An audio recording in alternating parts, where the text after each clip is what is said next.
Bismillahirrahmanirrahim. Assalamualaikum warahmatullahi wabarakatuh. Alhamdulillahilladzi an'ama alaina bi ni'matil imani wal islam. Asyhadu an la ilaha illallah wahdahu la syarikalah, al-malikul haqqul mubin, wa asyhadu anna Muhammadan abduhu wa rasuluh, sayyidul awwalin wal akhirin. Allahumma salli wa sallim wa barik ala sayyidina wa habibina wa syafi'ina Rasulillah Muhammad ibni Abdillah sallallahu alaihi wasallam, amma ba'du. Para pemirsa Syiar TV yang dimuliakan dan dirahmati oleh Allah Subhanahu wa taala. Kita awali pada kesempatan hari ini dengan mengucapkan kalimat hamdalah sebagai salah satu bentuk rasa syukur kita kepada Allah, rasa terima kasih kita kepada Allah, yang mana Allah Subhanahu wa taala hingga pada kesempatan hari ini masih memberikan kepada kita iman, masih memberikan kepada kita kesehatan, masih memberikan kepada kita usia yang lebih. Mudah-mudahan apa yang Allah Subhanahu wa taala karuniakan ataupun limpahkan kepada kita, mudah-mudahan kita bisa istiqamah di dalam melaksanakan, menjalankan apa yang sudah menjadi kewajiban-kewajiban kita sebagai hamba-hambanya Allah, dan mudah-mudahan pula kita bisa istiqamah di dalam meninggalkan, menjauhi apa-apa yang Allah Subhanahu wa taala haramkan kepada kita, agar kita menjadi orang-orang yang muttaqin, orang-orang yang mensyukuri akan kenikmatan dan karunia yang Allah Subhanahu wa taala limpahkan kepada kita. Amin amin ya rabbal alamin. Kedua kalinya salawat serta salam tercurahkan atas junjungan Nabi besar kita Muhammad sallallahu alaihi wasallam, kepada keluarga beliau, sahabat beliau, pengikut beliau, dan khususnya kepada umatnya yang senantiasa bertakwa kepada Allah Subhanahu wa taala. Mudah-mudahan Allah Subhanahu wa taala senantiasa menanamkan di dalam hati kita rasa mahabbah, rasa kecintaan kepada Nabi besar kita Muhammad sallallahu alaihi wasallam, dan rasa mahabbah kepada keluarganya Nabi Muhammad sallallahu alaihi wasallam, agar kita termasuk umatnya Nabi Muhammad yang mendapatkan syafaat dari Nabi besar kita Muhammad sallallahu alaihi wasallam fi yaumil qiyamah. Amin amin ya rabbal alamin. Para pemirsa Syiar TV yang dimuliakan dan dirahmati oleh Allah Subhanahu wa taala. Pada kesempatan hari ini dalam kajian kitab Ahkamun Nisa karya Al-Imam Abil Farad Ibnul Jauzi rahimallahu ta'ala. Bab yang kita bahas pada kesempatan hari ini masih mengenai tentang sifatus shalah wa tartibuha wa adabuha, yaitu menjelaskan mengenai tentang sifatnya salat, wa tartib dan tartib ataupun urutan di dalam pelaksanaan ibadah salat, wa adabuha dan adab ataupun akhlak di dalam pelaksanaan ibadah salat. Pada episode yang sebelumnya kita sama-sama membahas mengenai tentang sholat sunnah sebelum sholat subuh. Kemudian juga membahas mengenai tentang sholat sunnah sebelum sholat duhur dan sholat sunnah setelah sholat duhur, dan begitu juga pelaksanaan di dalam sholat duhur itu sendiri.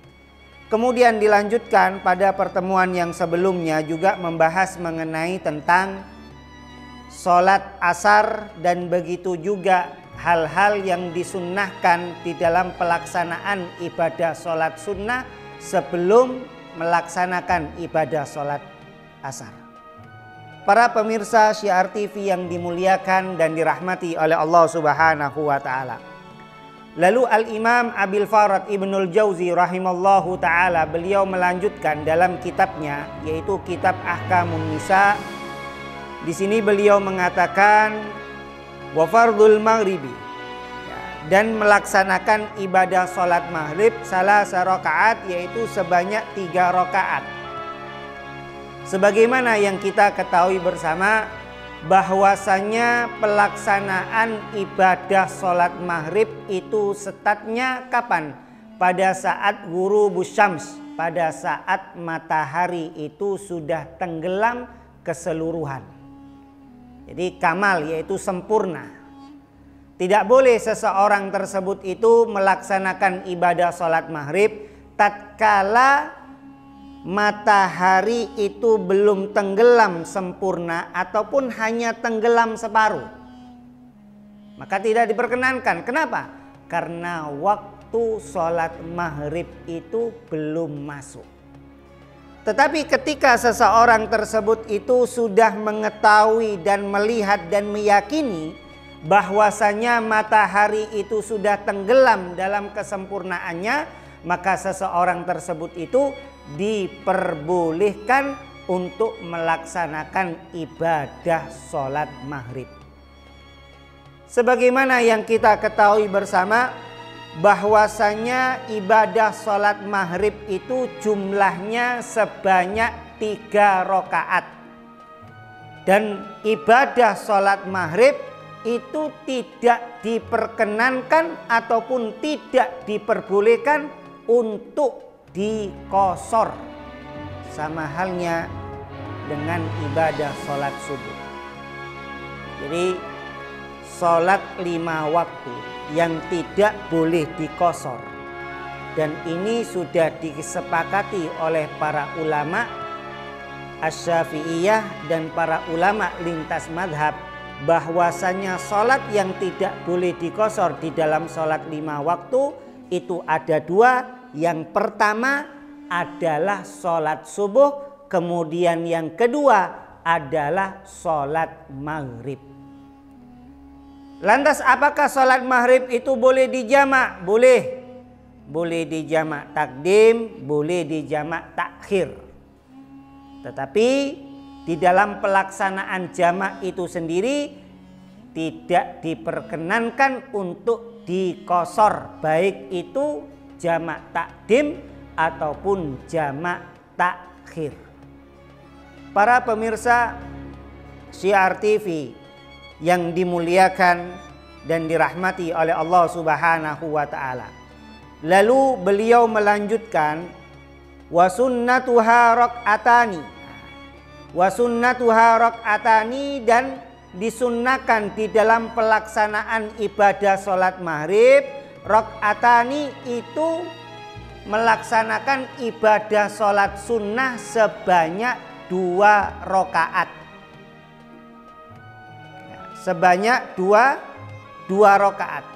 Apakah di dalam pelaksanaan ibadah sholat maghrib itu ada sholat qabliyah maghrib? Ada khilafiyah. Ada perbedaan di kalangan ulama Asy-Syafi'iyah mengenai tentang sholat sunnah qabliyah maghrib. Sebagian ulama yang bermadhab ataupun yang berafiliasi kepada Al-Imam Asy-Syafi'i rahimallahu ta'ala, sebagian mereka mengatakan bahwasanya sholat sunnah qabliyah maghrib itu adalah hukumnya sunnah. Sebagian ulama mengatakan, yang sama-sama bermadhab kepada Al-Imam Asy-Syafi'i, mengatakan hukumnya tidak sunnah. Ulama yang bermadhab Al-Imam Asy-Syafi'i mengatakan bahwasanya mereka mengatakan tidak disunnahkan untuk melaksanakan ibadah sholat sunnah qabliyah di dalam ibadah sholat sunnah qabliyah maghrib, itu dikarenakan mereka beralasan waktu sholat maghrib itu sangat singkat. Bahkan waktu sholat maghrib itu adalah waktu yang terpendek di antara sholat 5 waktu. Yang paling panjang waktu sholat isya, tetapi yang paling pendek waktunya adalah sholat maghrib. Para pemirsa Syiar TV yang dimuliakan dan dirahmati oleh Allah Subhanahu wa taala. Kemudian ya, para ulama yang bermadhab kepada Al-Imam Asy-Syafi'i rahimallahu taala yang mengatakan bahwasanya disunnahkan seseorang tersebut untuk melaksanakan ibadah sholat sunnah qabliyah, itu mereka juga memiliki landasan, mereka memiliki dasar hukum. Apa dasar hukumnya? Sebagaimana di dalam hadis Rasul Shallallahu Alaihi Wasallam mengatakan, hadis ini diriwayatkan oleh Al-Imam Ahmad, kemudian diriwayatkan oleh Al-Imam Abu Dawud rahimallahu taala, dan begitu juga diriwayatkan oleh Al-Imam At-Tirmidzi, dan begitu juga diriwayatkan oleh Al-Imam Ibnu Hibban. Hadis ini dari sahabat Abdullah ibnu Umar. Hadis ini dari sahabat Abdullah ibnu Umar radhiyallahu anhuma. Rasul sallallahu alaihi wasallam mengatakan, "Shallu qablal maghrib raq'ataini, shallu qablal maghrib raq'ataini liman syaa." Yang artinya, shallu, salatlah kalian qablal maghrib, sebelum melaksanakan ibadah salat maghrib, raq'atani, 2 rakaat.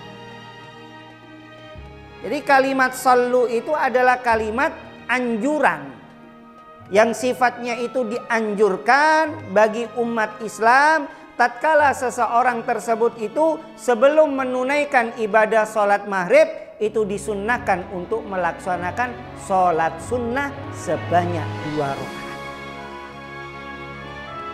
Sebanyak 2 rakaat. Shallu qablal maghrib raq'ataini liman syaa. Jadi sholatlah kalian qablal maghrib, sebelum sholat maghrib, raq'ataini, 2 rakaat liman syaa, bagi orang yang menginginkannya, bagi orang yang menghendakinya. Jadi kalau seandainya ada orang yang melaksanakan ibadah sholat maghrib, ya, sebelum melaksanakan ibadah sholat maghrib mereka memilih sholat sunnah qabliyah, silakan. Ya, tapi dengan catatan, waktu sholat maghrib itu masih panjang. Tetapi ketika waktu sholat maghrib itu kurang 5 menit, maka tidak dianjurkan untuk melakukan sholat sunnah qabliyah. Kenapa? Karena dikhawatirkan waktu sholat maghrib itu sudah habis. Para pemirsa Syiar TV yang dimuliakan dan dirahmati oleh Allah Subhanahu wa taala. Dan ini yang perlu kita pahami, bahwasanya perbedaan-perbedaan furu'iyah yang semacam ini itu tidak perlu diperuncing. Ya. Masalah-masalah fiqhiyah dalam masalah-masalah furu'iyah itu tidak perlu seseorang tersebut itu memperuncing ataupun mempermasalahkan. Jadi kalau seandainya ada orang yang melaksanakan ibadah sholat sunnah qabliyah, silakan. Kalau ada orang yang tidak mau melaksanakan sholat sunnah qabliyah sebelum sholat maghrib, silakan, tidak ada larangan. Yang melakukannya silakan, yang tidak mau melakukannya silakan. Karena itu sifatnya bukan sesuatu yang wajib, melainkan sesuatu yang sunnah. Para pemirsa Syiar TV yang dimuliakan dan dirahmati oleh Allah Subhanahu wa taala. Adapun sholat sunnah setelah sholat maghrib, itu adalah hukumnya sunnah muakkadah.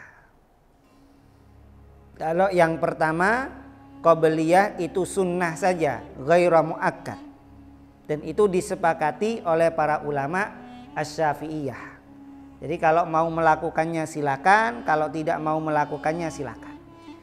Tetapi kalau setelah melaksanakan ibadah sholat maghrib, sholat sunnah ba'diyah yaitu sebanyak 2 rakaat, sebagaimana dikatakan di dalam kitab Fathul Alam bisyarhi Mursyidil Anam, wa raq'atani ba'daha ay al-maghrib wa huma muakkadatan. Jadi 2 rakaat sehabis atau setelah melaksanakan ibadah sholat maghrib itu adalah hukumnya sunnah muakkad. Apa sunnah muakkad? Itu adalah sunnah yang sangat-sangat dianjurkan. Bahkan dikatakan pula di dalam kitab yang sama, yaitu di dalam kitab Fathul Allam bi Syarhil Mursidil Anam, waqtara Abu Zura'ah tabi'an lil Malikiyah wal Hanabila annahuma afdalur rawatib ba'da raqatil fajri liqaulil Hasan al-Basri biwujubihima.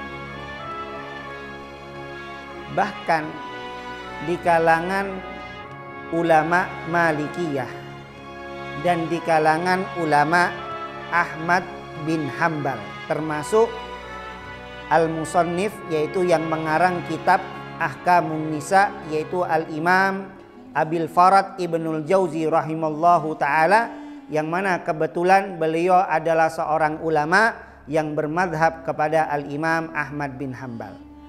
Di kalangan ulama Abu Zura'ah, kemudian al-Imam di kalangan ulama Malikiyah dan di kalangan ulama Hanabilah itu mengatakan bahwasanya 2 rakaat, 2 rakaat setelah melaksanakan ibadah sholat maghrib, yaitu yang disebut dengan sholat sunnah ba'diyah maghrib, 2 rakaat itu lebih afdol setelah 2 rakaat sholat subuh.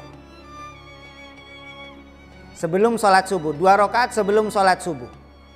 Ya, yang sudah kita bahas mengenai tentang keutamaannya, raqatal fajri khairum minad dunya wa ma fiha. Nah, jadi sholat sunnah ba'diyah maghrib 2 rakaat itu lebih afdol setelah sholat sunnah 2 rakaat sebelum sholat subuh. Kenapa? Al-Imam Hasan Basri, beliau mengatakan biwujubihima, beliau berpendapat dan beliau memberikan fatwa bahwasanya sholat sunnah, ya, sholat sunnah ba'diyah maghrib itu adalah hukumnya wajib. Ini bagi al-Imam Hasan Basri. Ya. Oleh sebab itu, ya, ulama Malikiyah, ulama Hanabilah, sebagian mereka yang bermadhab kepada kedua madhab tersebut, yaitu Malikiyah dan Hanabilah, itu mengatakan dan memilih pendapatnya daripada al-Imam Hasan Basri untuk tidak meninggalkan sholat sunnah ba'diyah setelah sholat sunnah maghrib. Setelah sholat maghrib, sholat sunnah ba'diyah maghrib setelah sholat maghrib. Nah, bahkan dikatakan oleh al-Imam Sa'id bin Zubair, ya, dikatakan oleh al-Imam Sa'id bin Zubair, lau taraktuhuma la khasyitu alla yufaralih.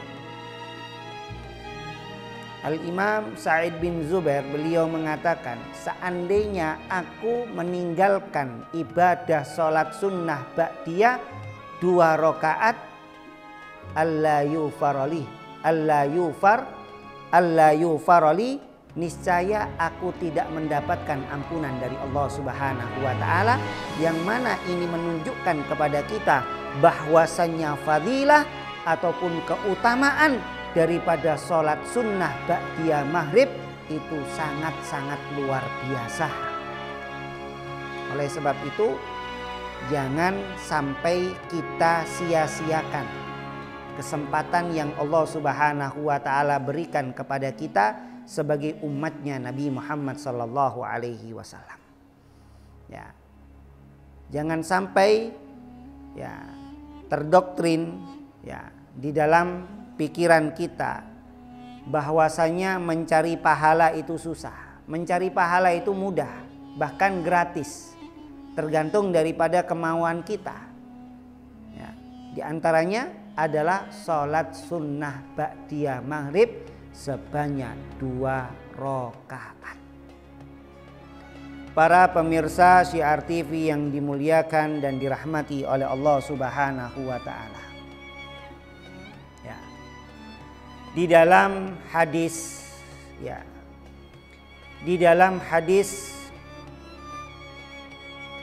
yang diriwayatkan oleh Al-Imam Baihaqi, yang diriwayatkan oleh Al-Imam Al-Baihaqi rahimallahu taala, Rasul sallallahu alaihi wasallam mengatakan, ajjilu,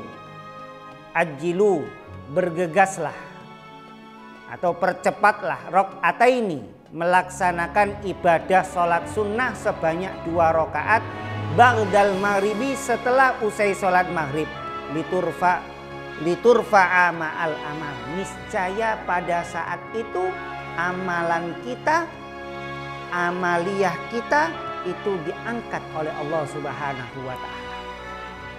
Begitu dahsyatnya, begitu luar biasanya bagi orang yang melaksanakan ibadah sholat sunnah ba'diyah maghrib sebanyak 2 rakaat. Adapun apa yang dibaca di dalam 2 rakaat tersebut, sebagaimana di sini dikatakan, bahwasanya seperti yang terdapat di dalam kitab Bushrul Karim, bahwasanya dianjurkan, disunnahkan bagi orang yang melaksanakan sholat sunnah ba'diyah pada rakaat yang pertama usai membaca suratul Fatihah itu membaca suratul Kafirun. Kemudian pada rakaat yang kedua usai membaca suratul Fatihah itu membaca surat Al-Ikhlas. Dan itu disebutkan oleh ulama yang bermadhab Al-Imam Asy-Syafi'i yang dikutip di dalam kitab Bushrul Karim. Para pemirsa Syiar TV yang dimuliakan dan dirahmati oleh Allah Subhanahu wa taala. Kemudian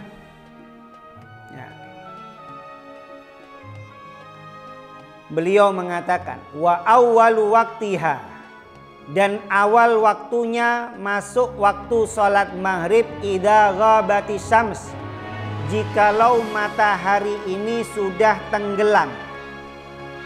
Jadi ketika sudah matahari tenggelam di sini adalah bil kamal, dalam keadaan sempurna. Maka seseorang tersebut itu diperbolehkan untuk melaksanakan ibadah sholat maghrib, dan di situ pula seseorang tersebut itu untuk diperbolehkan berbuka puasa. Tetapi ketika matahari, sebagaimana yang tadi sudah saya sampaikan di awal, ketika matahari ini belum tenggelam dalam keadaan sempurna, maka tidak boleh seseorang tersebut itu untuk melaksanakan ibadah sholat maghrib, dan begitu juga tidak diperkenankan untuk berbuka puasa. Kenapa?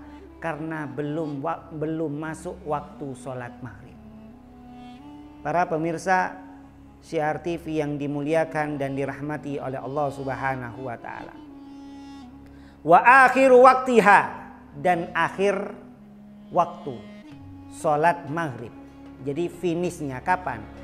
Idza ghabas syafaqul ahmar, jikalau hilangnya mega merah. Jadi ketika langit yang awalnya itu matahari tenggelam, kemudian langit berubah agak kemerah-merahan, itu menunjukkan waktu sholat maghrib. Ketika mega merah ini sudah hilang, langit itu sudah berubah menjadi hitam pekat, maka itu menunjukkan masuknya waktu sholat isya. Jadi menunjukkan waktu sholat isya. Tetapi ketika mega merah itu masih ada, itu menunjukkan waktu sholat maghrib itu masih ada, kecuali dalam keadaan mendung. Biasanya kalau dalam keadaan mendung malam itu, ya langit itu masih kelihatan agak kemerah-merahan. Tetapi di sini tidak termasuk. Karena apa? Karena mega merah yang muncul, ya, mega merah yang muncul pada saat pelaksanaan ibadah sholat maghrib itu tidak dalam keadaan mendung alias dalam keadaan normal. Para pemirsa Syiar TV yang dimuliakan dan dirahmati oleh Allah Subhanahu wa taala, demikian ya mengenai tentang keutamaan daripada melaksanakan ibadah sholat maghrib, kemudian mengenai tentang hal-hal yang disunnahkan di dalam pelaksanaan ibadah sholat maghrib seperti sholat sunnah qobliyah dan sholat sunnah ba'diyah. Kemudian saya tekankan lagi, kemudian saya ingatkan lagi bahwasanya jangan mempermasalahkan kalau seandainya ada sebagian kelompok di kalangan umat Islam itu melakukan sholat sunnah qobliyah maghrib ataupun tidak memilih sholat sunnah qobliyah maghrib. Kenapa? Karena kedua-duanya itu memiliki landasan hukum yang sama-sama kuat dan juga memiliki hadis yang sahih. Dan begitu juga ya di dalam pelaksanaan ibadah sholat sunnah ba'diyah, sebagaimana yang tadi saya sampaikan di dalam hadis bahwasanya sholat sunnah ba'diyah setelah sholat maghrib itu lebih afdol lebih afdol di antara sholat sunnah rawatib semuanya setelah sholat sunnah fajar atau sholat sunnah qobliyah fajar atau sholat sunnah qobliyatus subuh. Mudah-mudahan apa yang saya sampaikan ini bisa menjadi motivasi kita untuk memperbaiki ibadah sholat maghrib kita, serta lebih semangat lagi di dalam mengamalkan hal-hal yang sangat dianjurkan oleh Nabi besar kita Muhammad SAW, terutama di dalam pelaksanaan sholat sunnah rawatib. Mudah-mudahan kita semua diberkati oleh Allah, dirahmati oleh Allah, dan mudah-mudahan kita semua diberikan ilmu yang manfaat, ilmu yang barokah, dan mudah-mudahan Allah Subhanahu wa taala senantiasa melimpahkan kepada kita usia yang barokah, usia yang bermanfaat, dan mudah-mudahan kita semua meninggal dalam keadaan husnul khatimah. Amin amin ya rabbal alamin. Kurang lebihnya kami minta maaf. Wabillahi taufik wal hidayah. Assalamualaikum warahmatullahi wabarakatuh.